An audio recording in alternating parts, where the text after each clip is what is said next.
2015, 2015, or 2015.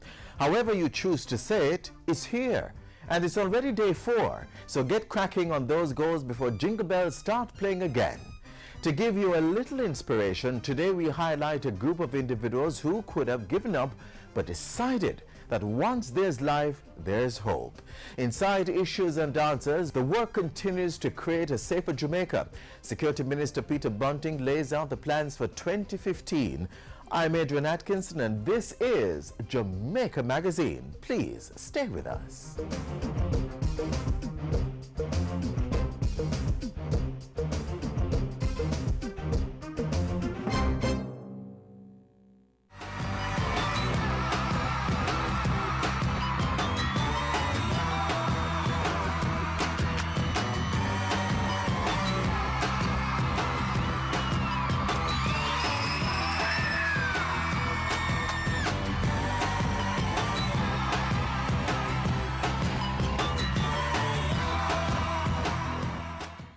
Stimulating growth and employment is at this time the highest priority. And Prime Minister Portia Simpson Miller made sure that agenda continued in 2014. Catch highlights of the year that was in the office of the Prime Minister on Monday, January 5 in Jamaica Magazine.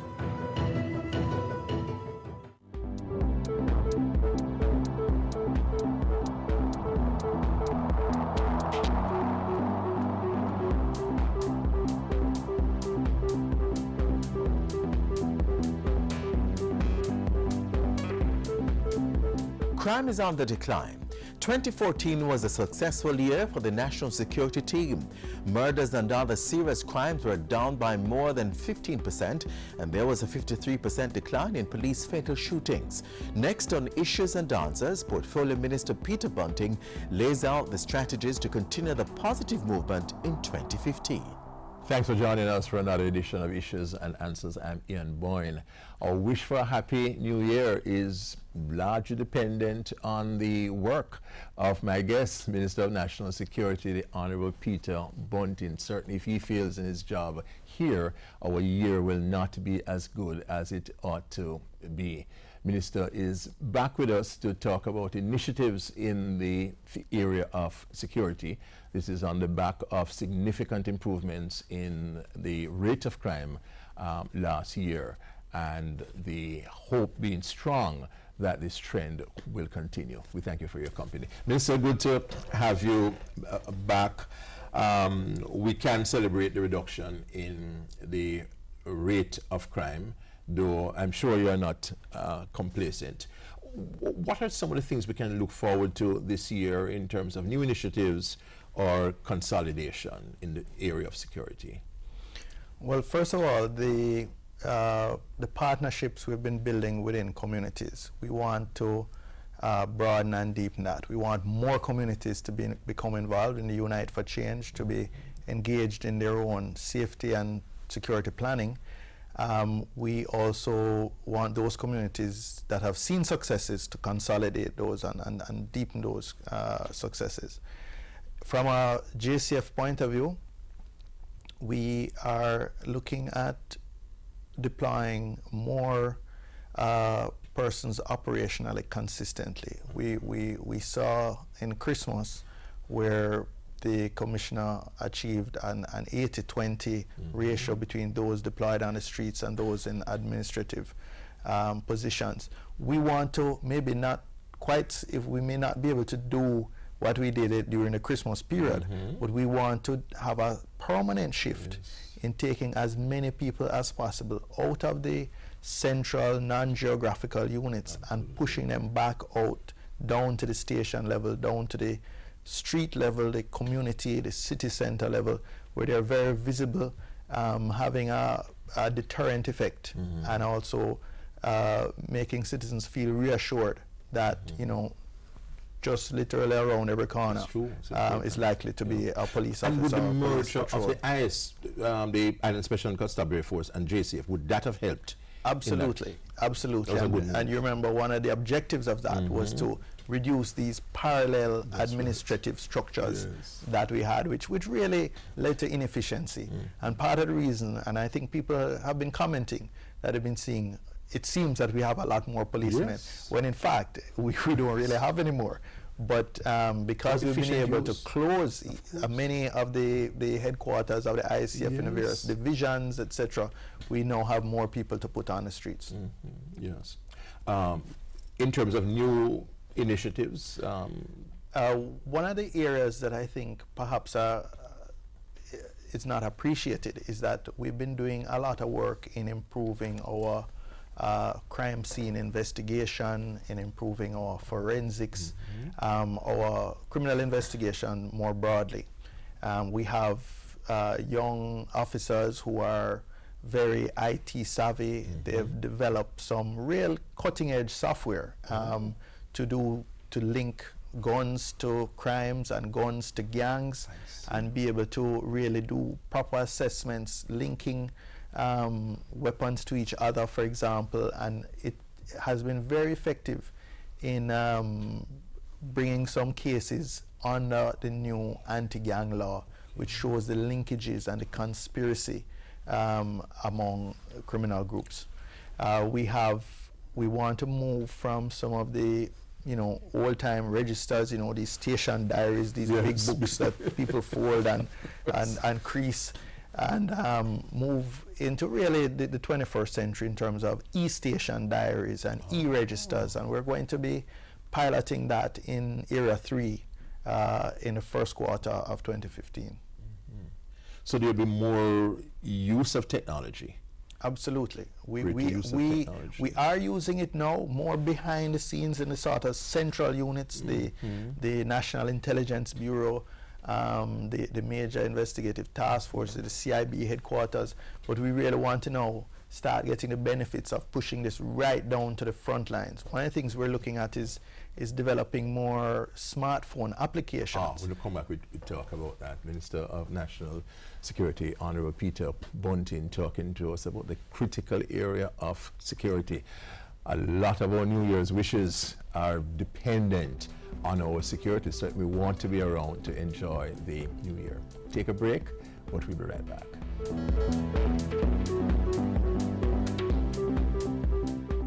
I'm Empress. My sisters, my queens, my mothers, my daughters, my girls, my women. I am begging you, stay away from crime and violence. Don't risk your soul. Don't risk your life. We have a strong history of crime and violence, and it's never paid. You're the backbone of the family, of the future, of our generation, of our country. Save the children. Set an example. A gang is a dead end. A message from the Ministry of National Security.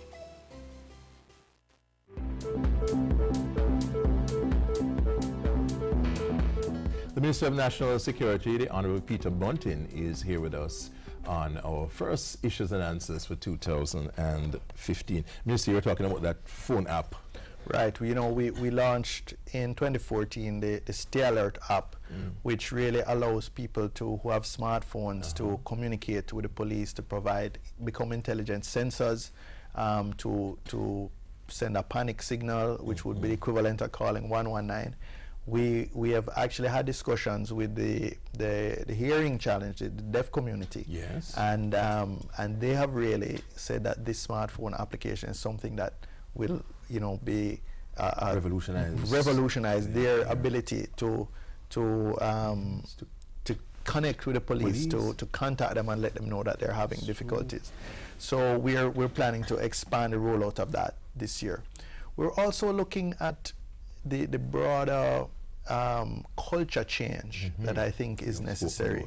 In the past we've spoken about part of the challenge we have is that we have a culture that in many ways accepts criminality. We've had some personalities in popular culture that have glorified criminality. Like music or dance. Exactly. We want to reverse that. We want to inculcate and encourage a culture of lawfulness. And we'll be having a whole series of activities in terms of social marketing, using the media, using radio and TV, using T-shirts, using social media for the younger people, going into schools, holding events, promoting law and order, and in a sense, cool, yes. Trying to make that cool, make that a norm, making them appreciate the consequences of not having law and order. So we have a full program for the year.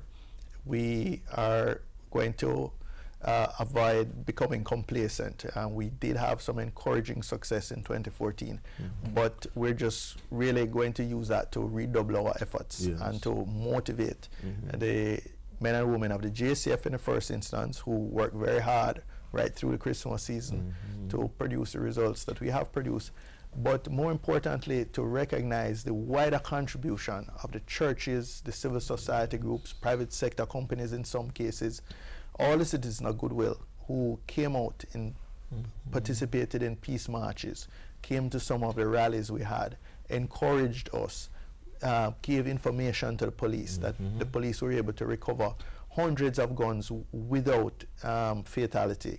So we really want that to take root in 2015 and begin to expand dramatically. And Minister, are you continuing to aggressively pursue the anti-gang strategy?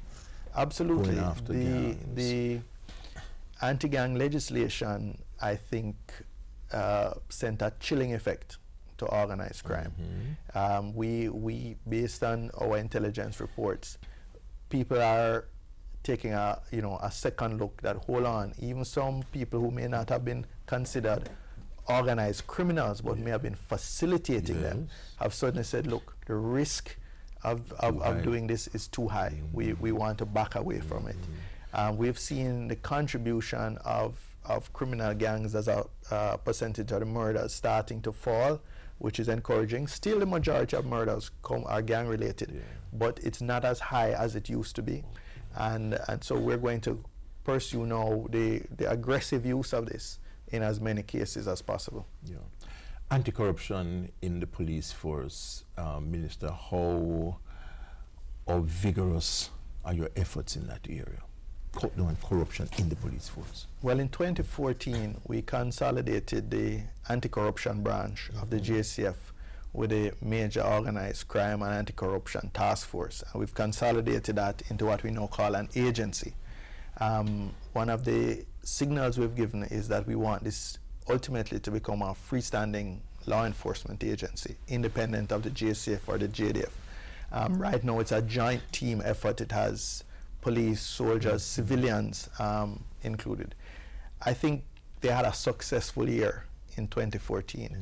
For the first time, we saw professionals being charged with a wide range of corruption-related offenses, financial crimes, a wide range of public servants, from people working in the tax administration, pensions, in the Ministry of Finance, motor vehicle examiners. I think the impunity that perhaps once existed for persons involved in these corrupt activities is definitely being challenged by MOCA.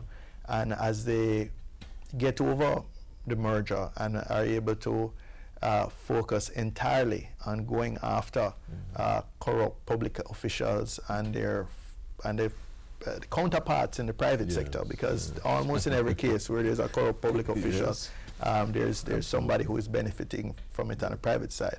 They'll be able to really intensify their efforts. Finally, Minister, the anti-lotto scamming efforts, update on that. How well are done? Part of the consolidation of the ACB and MOCA is also to allow us in the West, in Montego Bay, where they had two separate branches. We'll consolidate that and strengthen that. So we expect continued pressure. We've had quite a number of successful convictions, prosecutions and convictions. Some, sentences are starting to be handed down. I think that would make people think twice. Again, as more of the cases, hundreds of persons have been charged. Only a few dozen cases have gone through the system, but as more of the cases go through the court system and persons start to serve prison time, I think that will be a continued, deterrent to lottery scamming activities. And by the way, I always have to warn people, wherever you see lottery scamming, violence is just a couple steps behind. We've had cases where parents, for example, perhaps turn a blind eye because they were impressed by the flows of assets and the cash and the cars, etc. And then a few months later, they were mourning because their child had been murdered in some lottery scam related fallout. So we really ask parents, families, neighbors, communities, be vigilant, because wherever you find lottery scamming, violence is not far behind. Thank you very much, Minister. Minister of National Security, Honorable Peter Bunting, spending the first Sunday with us here on Issues and Answers, telling us about the initiatives under his ministry. We thank you for your company. We look forward to it throughout the year. Until next week, Ian Boyne wishing you a pleasant day.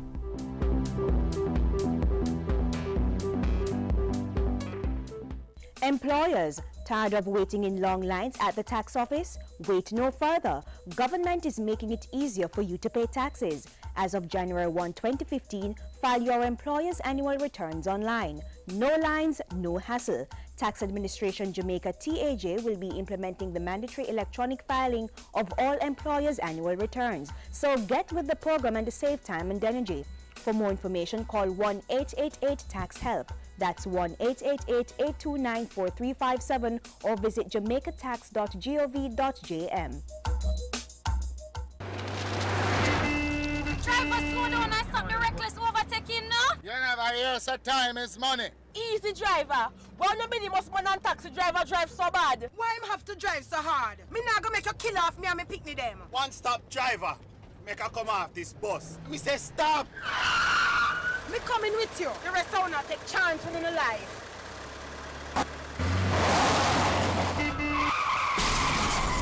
Lord of mercy. That could have been us. And look how we want the money. Passengers, your safety is in your hands. Say one-stop driver and get off if the driver is speeding, overtaking recklessly, and not obeying the rules of the road. Don't give away your life. It is too precious.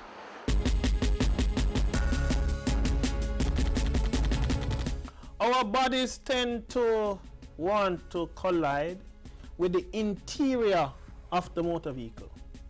So our bodies want to head to the dashboard, to the steering column, to the windscreen, to the A pillar, to the B pillar, or to other passengers who sit beside us in the motor vehicle. And this is the one that determines whether you or me survive that collision. That is the internal organs colliding with each other now. So we're traveling at 80 kilometers per hour in a motor car, weighing about 1,900 kilograms. And we're pressing. We are dissipating 1 million joules worth of energy. 1 million. Just by driving your car at that. Now, energy is neither lost, never lost. It goes nowhere. All it does is transfer itself to all different forms of energy. Potential, kinetic, mechanical, all those forms, chemical, sound energy, all types of energy. Now, that speed at 80 kilometers per hour, our eyes, our nose, our ears, our eyeglasses,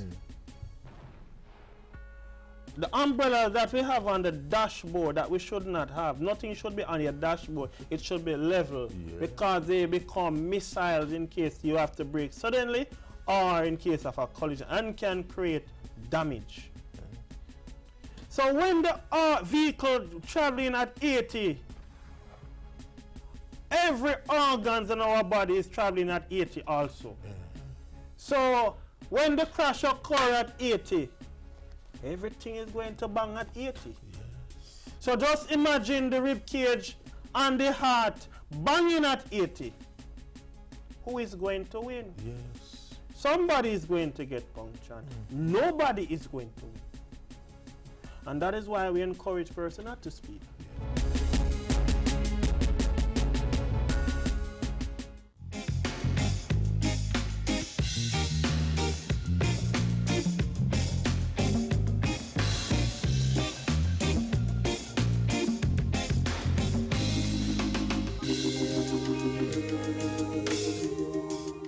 Sometimes as we set out to achieve our goals, fear sets in. But don't be afraid, just try. Coming up, some folk who are not giving up. Despite their circumstances, they're trying, giving themselves a second chance in life. Government is committed to the vision of Jamaica's society being safe, cohesive and just.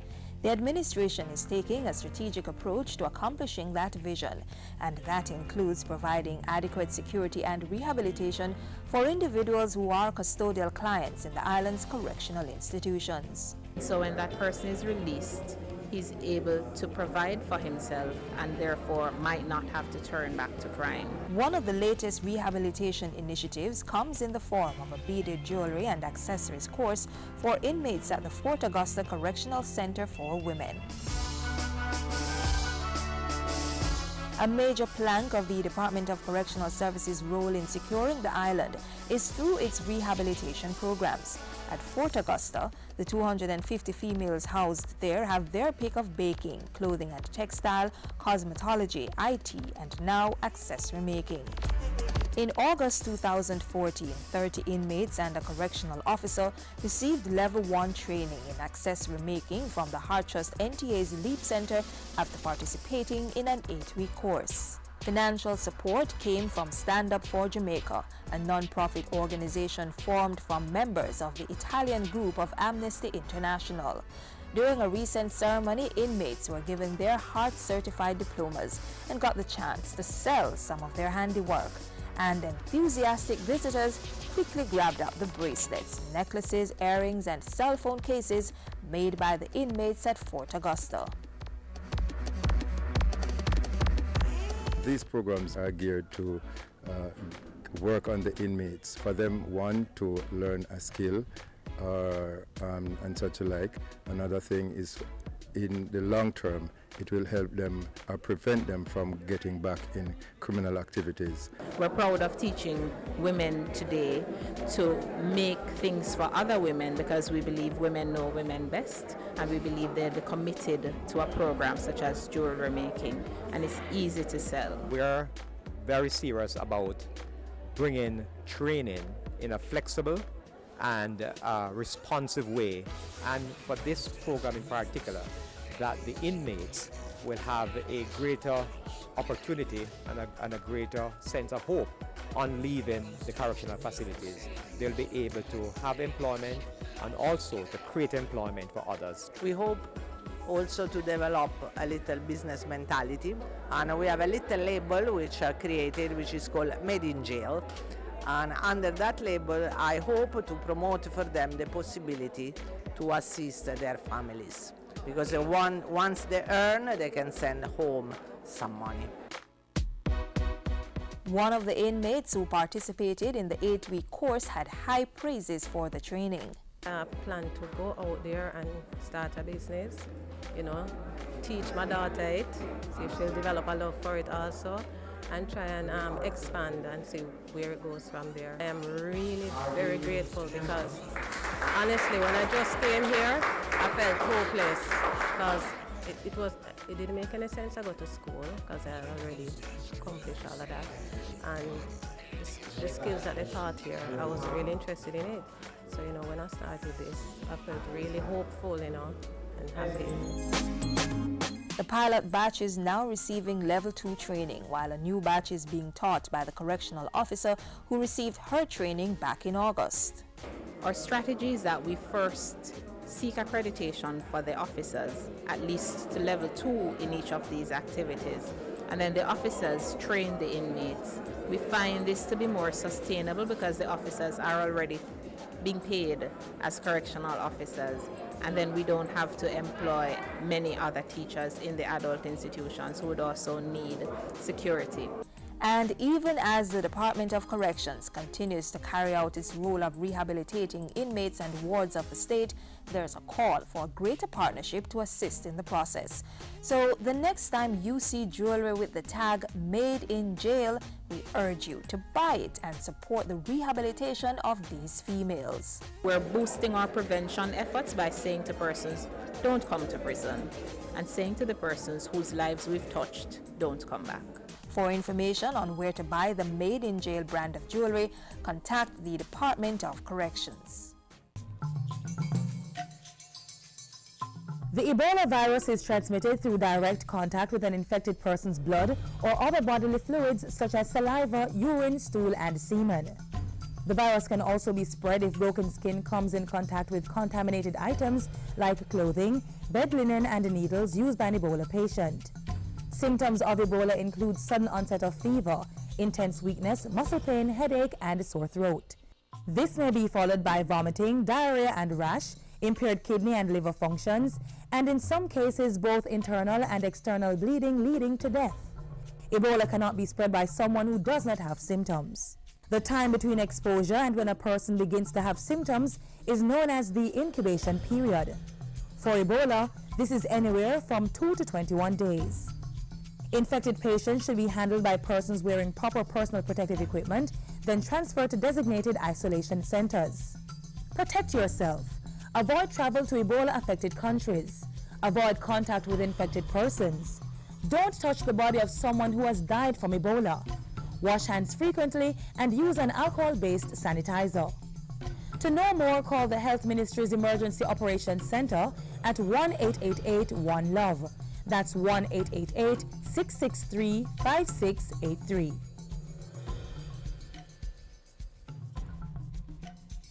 We shall call him baby Jesus. We shall call him baby Jesus. Imam Savior.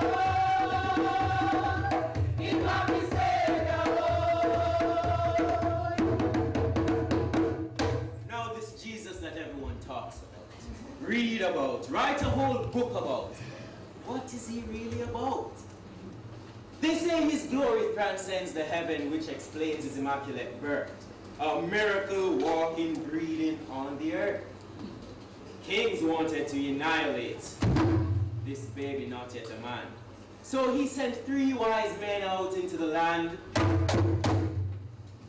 But the mystery is, there was a plan. But the mystery is, there was a plan. But the mystery is, there was a plan. The mystery is, there was a plan. The mystery is, there was a plan. To heal the sick, to provide, to be a protector, To save the world. to deliver our souls, to bring joy. To wash us all of our sins. To give hope. To mend the wounds. That's why he's called Wonderful Counselor, Mighty God, the Everlasting Father, the Prince of Peace. The Prince of Peace.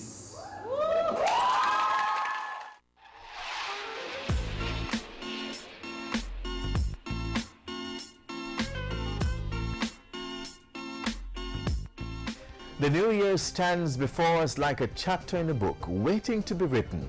We can help write that story by setting goals. Writer Melody Betty, encouraging us to jot down our New Year's plans to help us to stick to them. This is where we leave you for today. Our programs are online at jis.gov.jm. You may also watch our YouTube channel, Watch JIS. Sound off on our social media platforms or send an email to jamaicamagazine@jis.gov.jm. Jamaica Magazine returns to your television screen tomorrow on this station. Until then, I'm Adrian Atkinson. Thanks for watching.